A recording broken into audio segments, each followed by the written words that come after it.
Assalamualaikum warahmatullahi wabarakatuh. Teman-teman, selamat datang kembali di Dollar Hunter. Jadi di sini kita akan membahas tentang perkembangan yang ada di dunia kripto. Namun sebelumnya mari kita berdoa bersama-sama, mohon pada Allah agar kita semua nantiasa diberikan nikmat berupa kesehatan dan juga diberikan keberkahan dalam setiap rezeki yang kita terima pada hari ini. Oke teman-teman, hari ini kita akan melihat kondisi yang ada di dunia. Ini kita lihat ada laporan terbaru dari kasus yang ada di Timur Tengah, perang antara Amerika Serikat melawan Iran, teman-teman. Jadi ini Donald Trump mengumumkan dia akan menunda penyerangan ke Iran selama 2 minggu, artinya terjadi gencatan senjata antara Amerika Serikat melawan Iran selama 2 minggu, teman-teman. Ini berdasarkan pengumuman yang diumumkan oleh Donald Trump. Kemudian kita lihat apa dampaknya teman-teman terhadap market saham. Jadi kalau kita lihat di dunia saham, ini untuk Dow Jones masih turun minus 85 poin, sementara untuk SP 500 ini cenderung positif, bertambah 5 poin. Namun kita akan lihat untuk dampaknya terhadap harga minyak, teman-teman. Oke teman-teman, ini crude oil WTI, ini kalau kemarin tempat 100, harganya 115 dolar, ini langsung turun sekitar 15%, turun di harga 95,95 dolar teman-teman. Kemudian untuk Brent oil kemarin 100 lebih, hari ini turun 94%, jadi dampak dari gencatan senjata selama 2 minggu sangat luar biasa teman-teman. Ya kita berdoa mudah-mudahan kasus di Timur Tengah itu segera selesai sehingga tidak berdampak pada kita yang ada di Indonesia. Kemudian kita lihat apa dampaknya terhadap market kripto. Kita lihat di sini Bitcoin langsung terbang 2000 dolar teman-teman. Jadi dampak dari gencatan senjata yang dilakukan oleh Donald Trump. Ini hari ini Bitcoin naik 2.699 US dollar. Kita langsung lihat di Bitcoin, kita lihat terbang. Jadi dalam 24 jam terakhir, ini Bitcoin naik 4,24% teman-teman. Hari ini diperdagangkan di angka 71.535 US dollar. Kemudian untuk kapitalisasi pasar dari Bitcoin, hari ini ada di angka 1,43 triliun US dollar. Dan untuk volume transaksinya juga mengalami kenaikan 30,98%. Jadi dalam 24 jam terakhir terjadi transaksi jual beli Bitcoin itu di angka 47,77 miliar US dollar teman-teman. Jadi kita lihat di sini bahwa Bitcoin naik 4%, ini dalam 24 jam terakhir mengungguli kenaikan pasar yang lebih luas sebesar 3,75%. Jadi kenaikan ini terutama didorong oleh adanya arus masuk ETF spot harian terkuat dalam lebih dari 6 minggu. Bitcoin menunjukkan korelasi kuat 98% dengan indeks SP500 menandakan pergerakan yang dipengaruhi oleh faktor makroekonomi yang sama, teman-teman. Jadi alasan utama dari kenaikan ini, kalau kita lihat di sini, ini ada yang pertama adalah adanya permintaan ETF institusional yang kembali bangkit.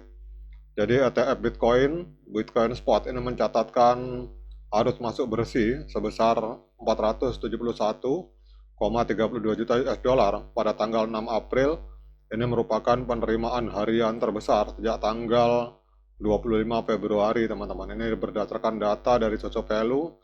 Kemudian BlackRock EBIT itu memimpin dengan 181,89 juta US dollar.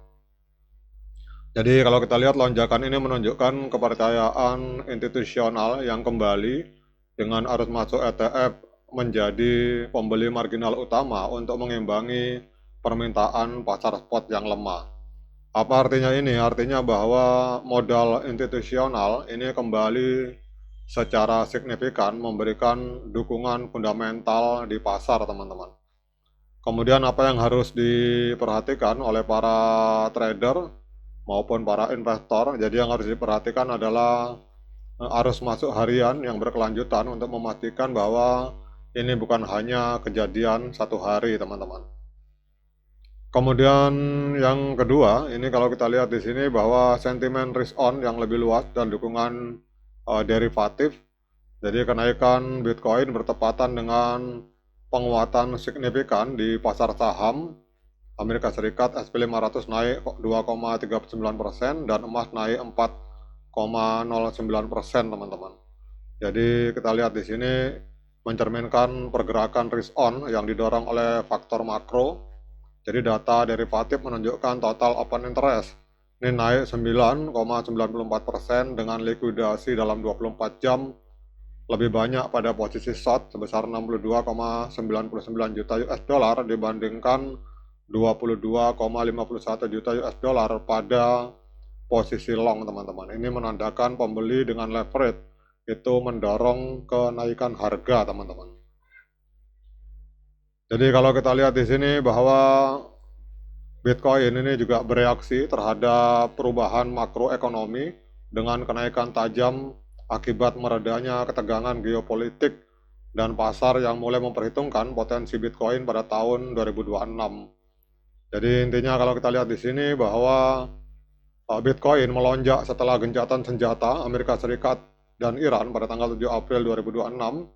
Harga Bitcoin sempat melampaui 72.000 US dollar setelah adanya jeda 2 minggu dalam konflik yang mendorong aset berisiko untuk mengalami kenaikan.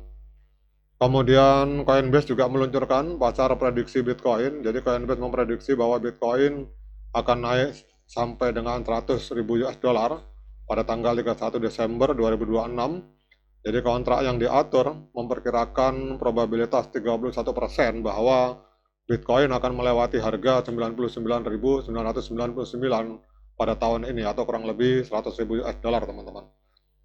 Kemudian SEC menjadwalkan diskusi Clarity Act tanggal 3 Mei 2006. Jadi diskusi regulasi penting dijadwalkan pada tanggal 16 April untuk mengatasi ketidakpastian pengawasan aset digital. Jadi ini adalah beberapa perkembangan terbaru dari Bitcoin. Kemudian kalau kita lihat trennya secara jangka pendek, ini adalah tren kenaikan untuk Bitcoin karena harga berada di atas EMA13 dan EMA21, teman-teman.